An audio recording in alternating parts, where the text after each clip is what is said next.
Hello my friend, welcome back to this podcast series, Lifelong Learning with Dee. Today we will be continuing our journey of past life regression, spiritual mediumship and music. If you're new here, my name is Dee. I am a mindset coach who helps people with personal growth and development as well as career change. I am also a spiritual being having a human experience. So without further ado, let's get straight into it. Now, moving on to the next question.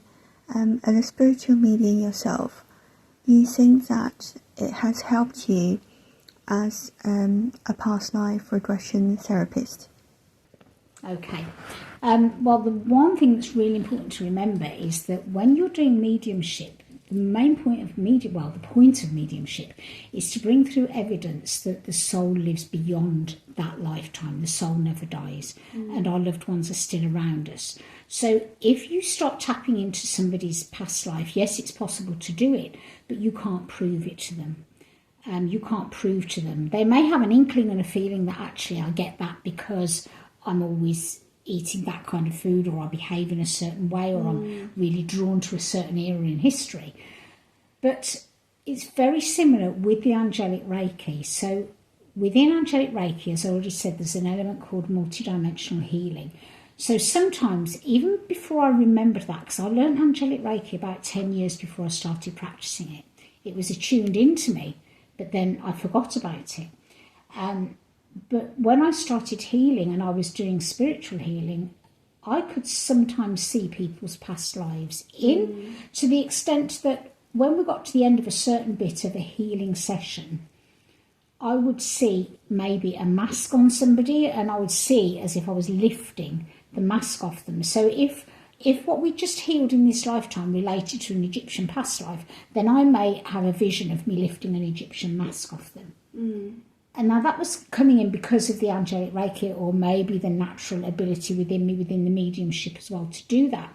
But I very quickly realised that I can't tell them this because I can't prove it to them. Yeah? So then I decided, okay, I'm going to learn to do regression. I went from being frightened of it to having that group experience which healed something in me, and then to learning it as a therapist, and to having the experience of being healed by another student that just blew my mind, really. It was, quite colossal, and I learned a lot from that.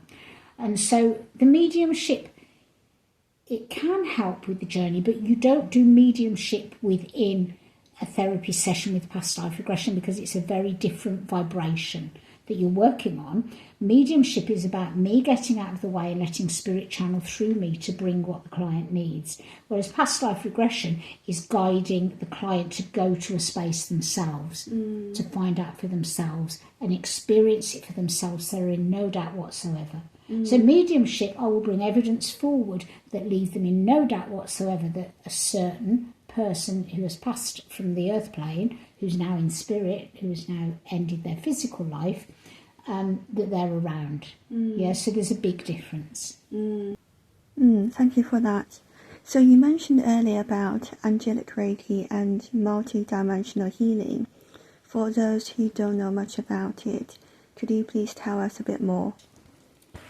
Yeah, so Angelic Reiki is a system of healing that was channeled through a lady called Alice Bailey in the early 1900s, ready for these times of great change.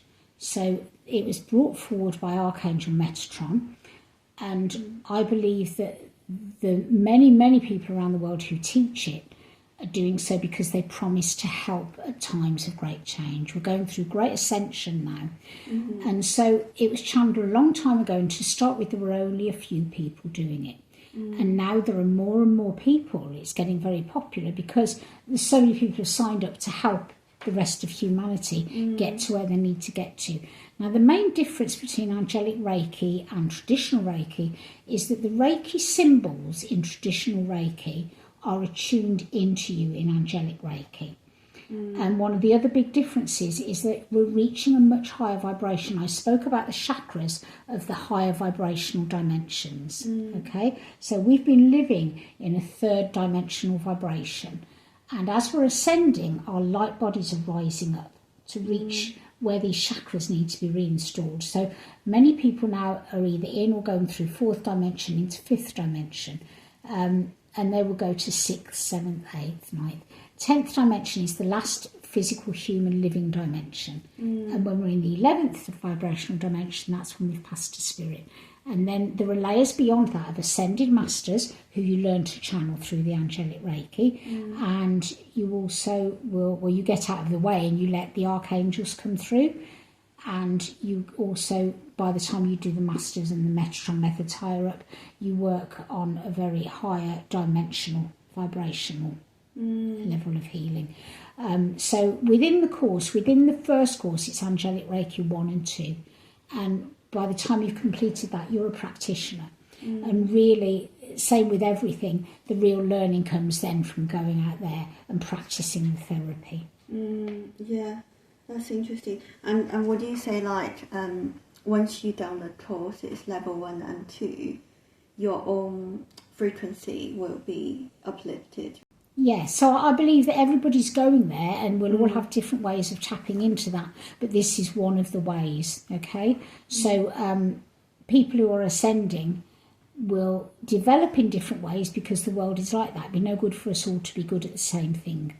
But certainly when I'm guiding people through this course, through the Angelic Reiki, I get quite emotional by the end of it because the level and the vibration of the attunements and welcoming people into that space is a real privilege. It's a real gift and a real privilege. And, you know, one lady, first of all, channeled it, and then it's been channeled and bits have been added. Kevin Core channeled it, and he added bits and more bits are being added now because we're ascending and our understanding is changing, and what needs to be brought to the human world is changing as well. But there are galactic energies that work through us and with us who have been, there's something like 230 billion light years away, something like that. They've been waiting for us to reach this point where we're ready to ride higher and to ascend. Yeah, and if you think, I don't know if you've seen Avatar, the film Avatar, I love where you know, those guys there, those blue people, you know, they just take what they're meant to take and they don't harm unless it's in self-defense, unless they need to. And they're living in harmony and peace with no judgment and fear. They only fight back when the lower vibrational humans attack them. Yeah, and it's very similar to that. It's a much more melodic, harmonious way of being and living, and it's delivered from a place of 100% pure love and light, and that's embedded into you when you're being attuned. Everything is from a beautiful space. That sounds amazing. And when will you be doing your next session? The next course is the last weekend of July. Then there'll be another one in October. That's here at Birmingham Holistic Centre. Obviously, I don't know where your viewers are in the world, but they're all over the world. So, and there are people doing it all over the world. That's great, because I will drop your details down in my description box later. Anyway, so thank you for that. So the next question I have for you is that obviously you are a very experienced past life regression therapist. Do you have any advice for somebody who wants to become a past life regression practitioner? My biggest piece of advice goes back to what I said about being with another student and not coming out of the regression properly. I know there are many online courses now, but there's nothing that can replace practical experience. And my feeling is that please try and find somebody, local or not, but somebody you can get there physically and be there with them. Within a course, you know, when you physically enter a classroom and you're working with another group of people, there's a certain energy that builds, that encourages you to complete. And you hear a lot of people starting online and not finishing because it's hard to get the time, the space, or to really be committed to it. But for me, that experience of not being brought back properly because the other student was still learning, I feel it's you have to be in the actual situation with physical people, with a physical teacher, And so anything like that can be ironed out, and the rest of the group learn from it as well. There's something to be said for going and doing a physical course. That's the biggest and best advice I would give you, and I certainly try and do that with anything that I would be learning as well. Yeah, okay, that's great. So we have touched upon quite a few topics such as past life regression, spiritual mediumship, angelic Reiki. Now, moving on to the last bit, which is, I know it's your passion, music. Could you tell us a bit more about your career as a musician? Okay, so I've been a singer for 40 years. This is my 40th year this year, and I've worked the cabaret circuit around the UK. So clubs and theatres and hotels and holiday parks and things like that. And I did some songwriting when I was a young singer in a band around the age of 17.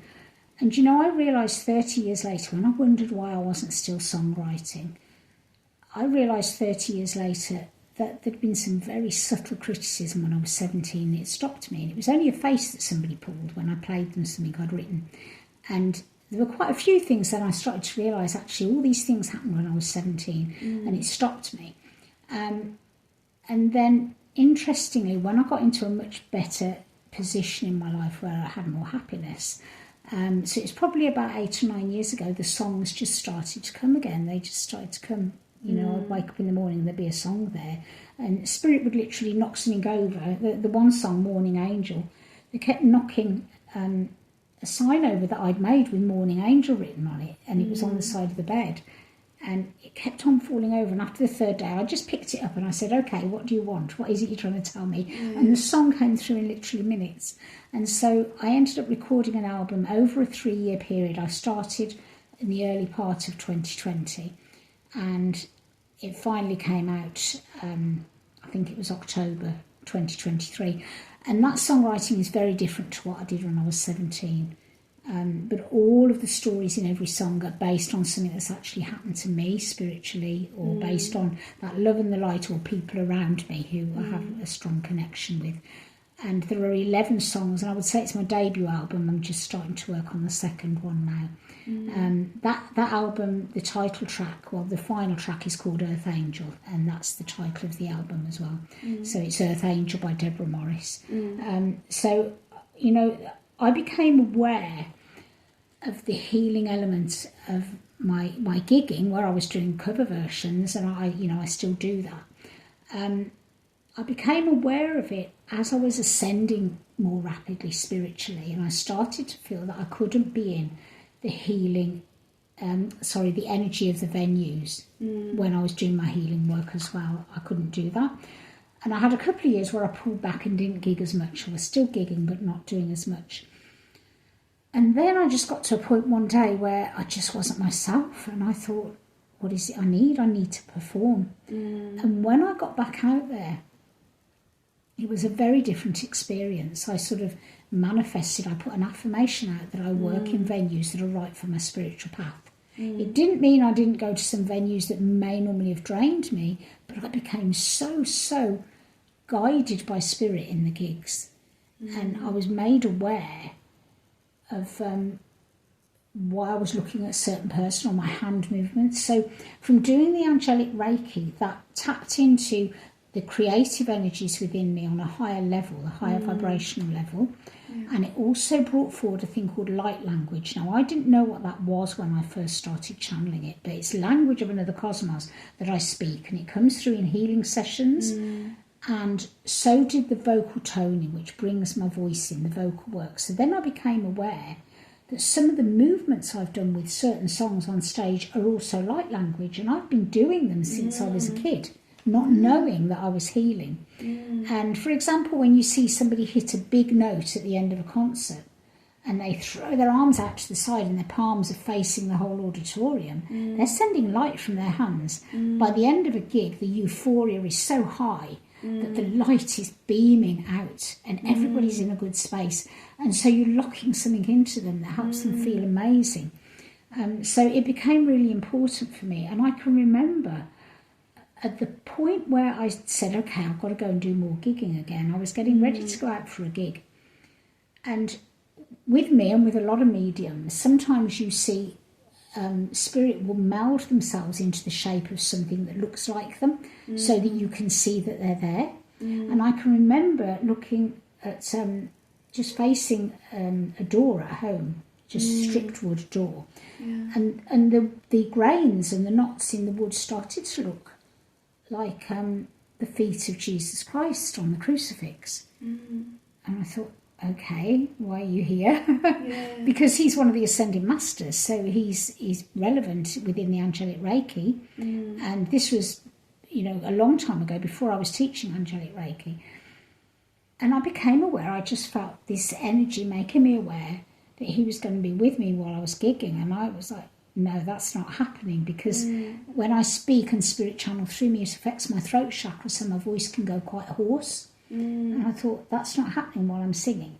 And I forgot about it. And that night, I did my first set. And then when I went to get changed for my second set, he appeared on the wall opposite me. It's just a vision. And I was like, what are you here for? I'm joining you on stage. I said, no, you're not. Anyway, I was really quite worried about it. And then I was in my third song in my second set. And I felt this energy standing behind me, because I was expecting to see him walking around in the audience. So I was thinking, I don't know, I'm going to get through this. And I felt this energy join me. And I just said in my mind, you're here. And on each song and each movement, breaking a song down into lots of parts, as I was moving my hand and looking at a certain person, I heard this voice saying to me, you're healing that in that man. And then as I glanced across the audience and my hands changed shape, there was light language coming through, my voice was a certain vibration, you're healing that in that man. And it changed my gigging life, because I became aware there have always been my singing angels who are different maybe to the angels that come through with the healing, in the therapy room. And so that was quite a turning point for me. And it was quite phenomenal, really. It's quite amazing, because sometimes in life it just come, you come to this realization, everything is connected. Absolutely. And it's kind of come into full circle, isn't it? Yeah, because I am quite into singing myself, and years ago I was in an amateur musical choir in London. Maybe I wonder if we do have a past lives together, like we could be both musicians or singers. I believe that everybody who crosses your path, you've made a promise to see them in this lifetime. If somebody holds a door once, it's because they've promised to do that gesture for you once. Maybe they saw somebody shut you out in another lifetime, okay? I believe the spiritual development circle that I run, there are 14 regular people, and sometimes there are more. But we've sat together in some sort of circle, and we do a lot of global work within that as well. We don't just do mediumship within that group. There's a lot of stuff that people take the energy out into the world after our meetings. We've worked together in this way before, and so that's the truth with everybody. There's a reason that you're here asking me questions that I said, yes, I'll do this with you, and whatever comes beyond that. Going back to the singing, there was something that you just said about the music, and when I pulled away for a couple of years I was still singing, but not as much, and I noticed my health and well-being started to change, and I became aware that the vibration of my voice was keeping bits of me okay. It was healing me. I was healing myself when I was singing. Now when you're on stage or at any point, and I used to think when you're holding a big high note and it's this big crescendo, I used to think people turn and look because it's a brilliant note. But actually, now I know they turn and look because they feel something and they couldn't tell you what it is. They can't put their finger on it. There's a certain frequency, a certain vibration. And some notes, when you sing them, you think, whoa, that sounds good. That's why I ended up doing sound therapy, because I thought, I have to understand this more. Okay? Now, I use singing bowls, but I will say most of my sound therapy work is vocal. I will bring different sounds through. Sometimes they're not human sounds, they're instrument sounds. I get a lot of didgeridoo, some animal sounds. And that's because I feel, now I've not regressed this, but I just have this inner knowing that I think my tools were taken from me in another lifetime. Because I can play instruments, but I don't play them on stage. My hands have to be free to do the light language, and so the instruments, whether they're sound healing bowls, which go back to ancient Egyptian times, real ancient healing methods that are coming forwards now. I've done all those things before, and I feel I was stripped of it somehow. Yeah. And so when I'm just using my voice, it's going to be hard for people to take that away. And so I feel that's why I have to do that in this lifetime. But certainly, anyone who's drawn to any sort of music and singing, it's more than singing. It's therapy. It's therapy. Go out and sing. It's fabulous. Because music is a universal language. Absolutely. There's a lady called Lara Fabian. I love her music, and interestingly, you've mentioned that about it being universal, because she says exactly that in one of her interviews. She sings in French and Italian and English, and her voice, is just out of this world, absolutely out of this world. But she says, I believe that music is universal, and it absolutely is. It is. You don't have to know what the lyrics mean to understand the emotion in a song.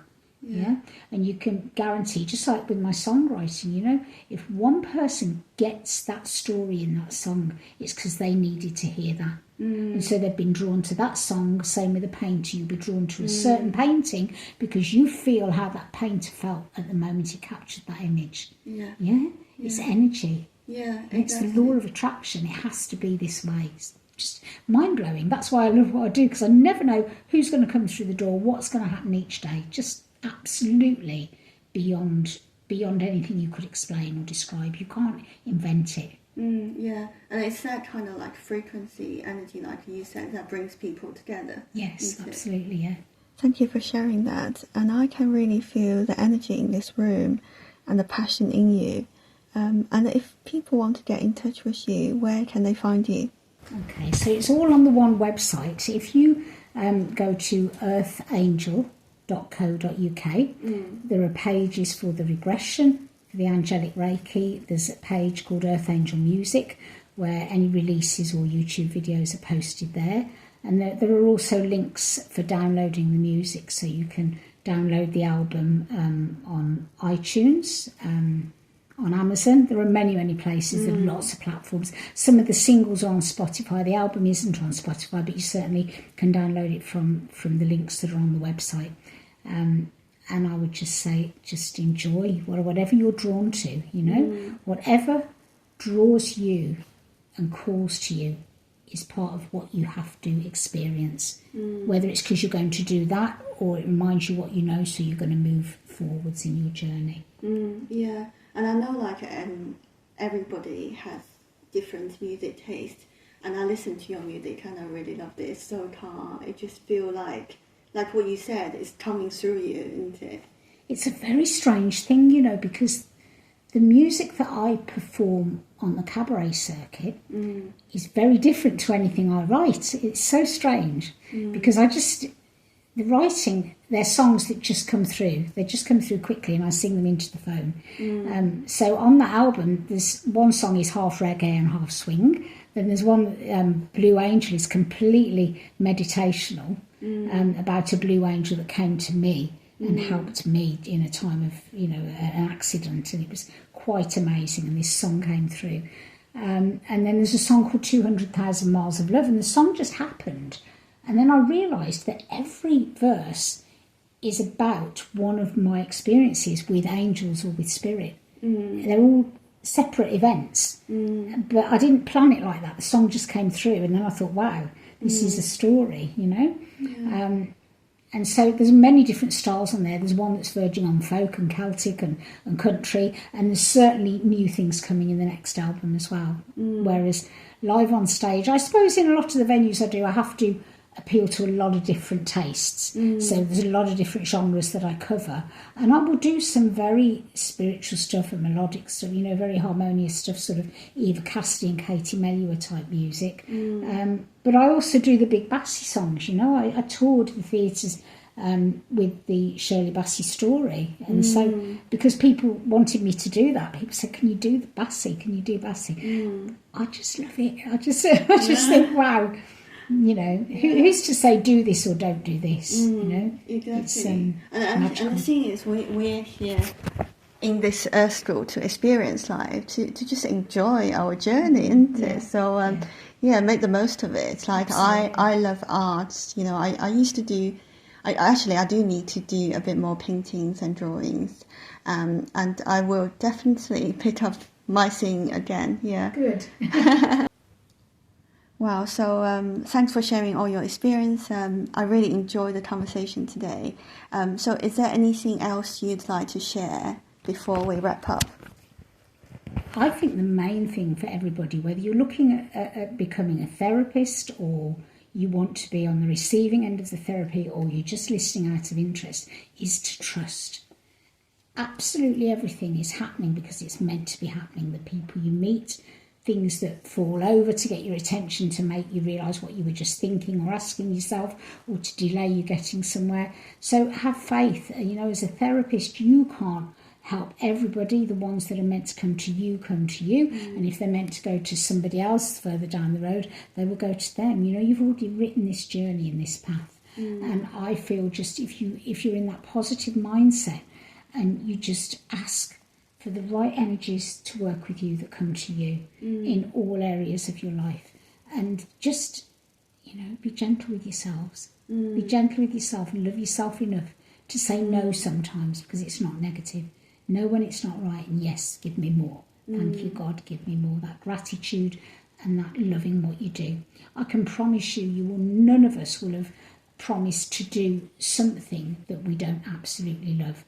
It's really important to love what you're doing, because then you're putting out that love vibration. That's good for the planet. The planet feels it, and then it feeds up into other people. Your aura's expanded, your light is dazzling, other people want a bit of that, and so it inspires them to go out and do their thing.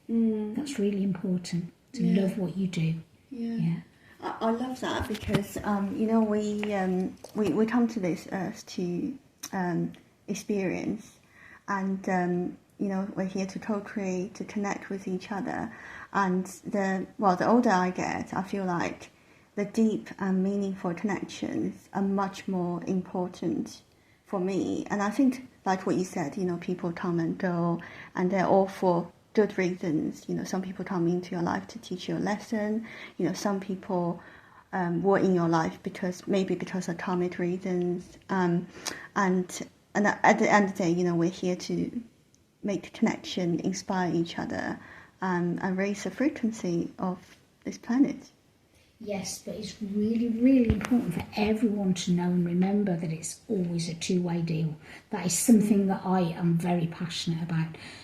If you say, I've come to teach them a lesson, well, actually, it's a two-way deal, because they've promised to let you help them in this lifetime, and you've promised to help them, and you're getting to do it. So you're both getting the opportunity to tick boxes on your list of things to do. Every single interaction is a two-way deal. It's never just about one person or the other. We're both meant to be there at that time. And if there's a crowd of people and I sing one song and it affects nearly all of them, and I may never see them again, but that is going to plant a seed and sink deep with them. There may be somebody that does something for me or is a certain way with me, and that may stay with me forever. And it could be a really short interchange, an exchange of a glance or a sentence or someone holding a door, but it's the energy in it. But I promised to let that person hold that door for me, and I gave them permission to hold the door.